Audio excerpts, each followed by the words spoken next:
Meron ka bang taong hindi mapatawad sa iyong buhay?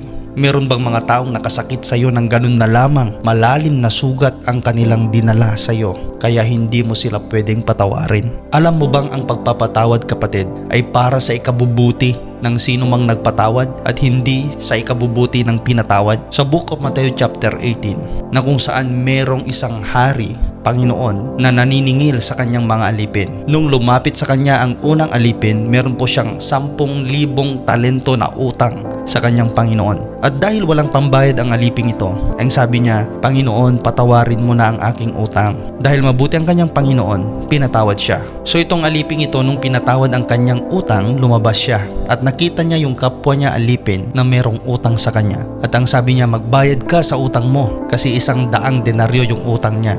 At dahil walang pangbayad yung kapwa niya alipin, sinakal niya ito. At ang sabi nung aliping nakautang sa kanya, patawarin mo na ako. Pero hindi niya pinatawad, sa halip ipinakulong niya.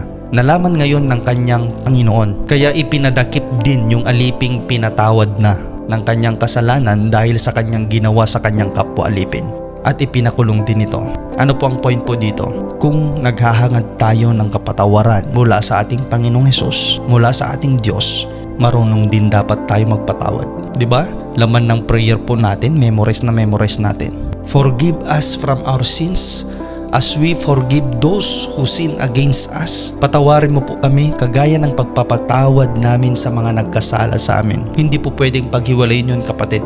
Hindi tayo po pwedeng tumanggap ng kapatawaran mula sa Panginoong Diyos kung hindi tayo marunong magpatawad. Kaya yung mga nagpo-post dyan na nagsasabing, kahit kailan hindi kita mapapatawad, hanggang hukay dadalhin ko yung galit ko. Mag-isip-isip po kayo, mga kapatid. Pag tayo po ay namatay na meron pong galit sa ating mga puso, yan po yung magdadala po sa atin sa kaparusahan. Kaya mainam po, check po natin yung kondisyon ng puso po natin. Kung meron pa pong mga taong hindi po natin napatawad, patawarin na po natin kahit hindi pa sila humihingi ng tawad. Dahil yun po ang nais po na mangyari po ng Diyos po sa ating buhay. Yung wala pong galit sa ating mga puso.